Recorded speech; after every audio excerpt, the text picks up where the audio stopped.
Hello and welcome back to the channel. In this Tactical Thursday episode, Dr. Hall and I are going to be talking about skills assessment tests online in places like LinkedIn and Indeed. This is a type of signal that you can send to an interviewer that kind of helps alleviate some of their anxiety or their doubts about you as an expert or someone who actually knows what they're talking about. So I'm going to kick things off to Dr. Hall. What are your thoughts on these online assessments? Sure. Well, when you talk about signals, it is the cost of acquiring the signal that also creates some of its value. And so that's what makes these signals kind of questionable. Okay, so if you think of the early days of LinkedIn, where you could start to add skills to your profile, there was no barrier to adding these skills to your profile. And anyone could say that they're good at something that they're perhaps not as good as they claim to be. And so then they started to add endorsements in which your connections could endorse you. Okay, and so with those connections, it's very difficult to tell if it's people that actually worked in the field in which you're claiming the skills endorsed it, or your friends. And so then they started to kind of further evolve that by saying, okay, what is the context of your endorsement? And so now when you submit an unsolicited endorsement, you have to talk about the relationship that you had with that person. Like, did you manage them? Did you work with them directly? Okay. And now they've got 3 different skill levels. Is it basic, intermediate, or highly skilled in Excel or whatever, or Power BI, or whatever you want to put in it. And then now it shows that, okay, people who are highly skilled in this skill have endorsed you for this skill. And so they're finding ways to kind of continually leverage up these fairly low cost signals. And the latest iteration is now for the most popular skills, particularly the hard skills on LinkedIn, you can take skills assessments, and they're short, like 30-minute to 20-minute quizzes that you can take up to 2 times to get a certification. You get a little check mark there that shows up on there. That's really interesting because it makes me think of online dating and being catfished. So these interviewers are like running the risk of being catfished by people saying that they have these skills that they don't. And it's interesting because we have had, Alex the Analyst, who was a podcast guest of ours, definitely fudged a little bit of his skills in an interview. And they knew about it. He said 3 months after that he interviewed, they were like, yeah, we knew that you didn't know anything about Python, but we liked you enough and we could tell that you're going to be able to learn it because what you were saying didn't quite track.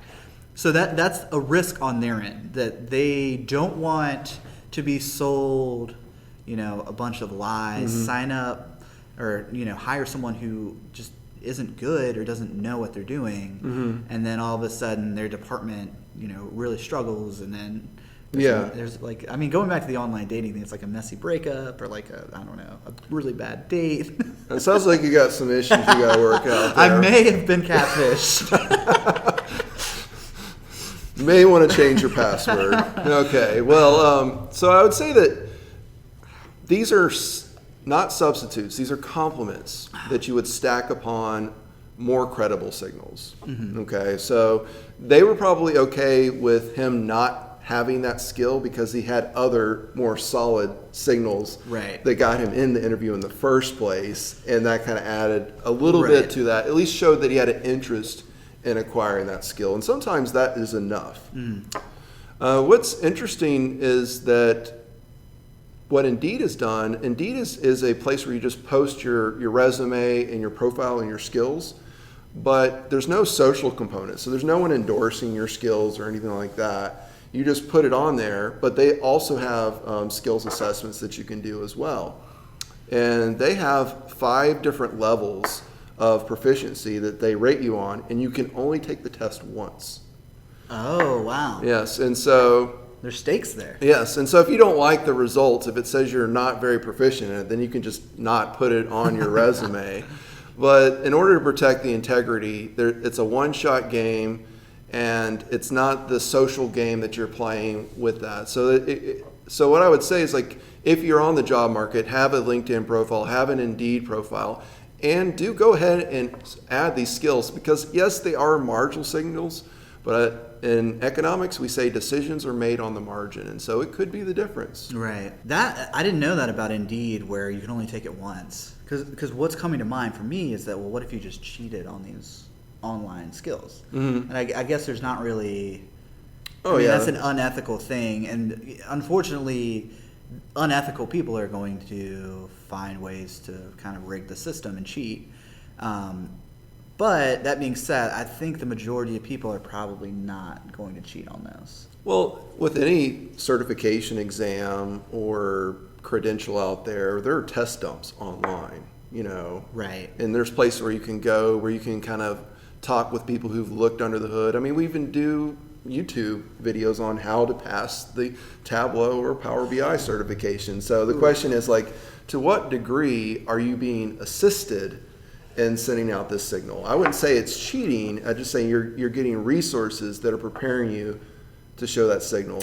The point that I was making is that when you take the Tableau or Power BI certification, there is someone that monitors you, and they actually make you like show the entire room, so that there's like not a cheat sheet next to you. True. And there's someone proctoring those exams. Now those exams cost money, so I guess that there's a budget for I think they probably hire a third party that does the test regulation. Yeah. So that is a concern for the interviewers, but I think that maybe having a Tableau certification and that certification on LinkedIn or Indeed, those stack together. Think of it like a stack. Like you could stack your university degree in analytics, your degree in your certification in Tableau, your nano degree.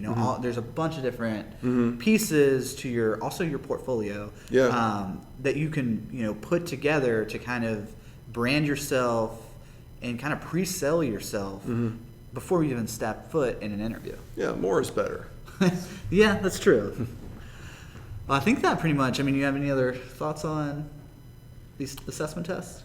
Well, I've tried out some myself. They're kind of fun to do. I'd just try it out and have that as another way to add a little extra validity to these micro skills that you would put forth there. Also, worst case scenario, if you fail, then at least you now know that you're not good at that thing. Nah. So try again. Right. Well, not on Indeed though. Yeah. Then you're just done. You're Make sure you're ready before you take it. Right. All right. Well, that wraps up this episode. Thank you guys for tuning in. Make sure you subscribe and ring the bell as we post content each and every week about analytics. I'll see you guys in the next video.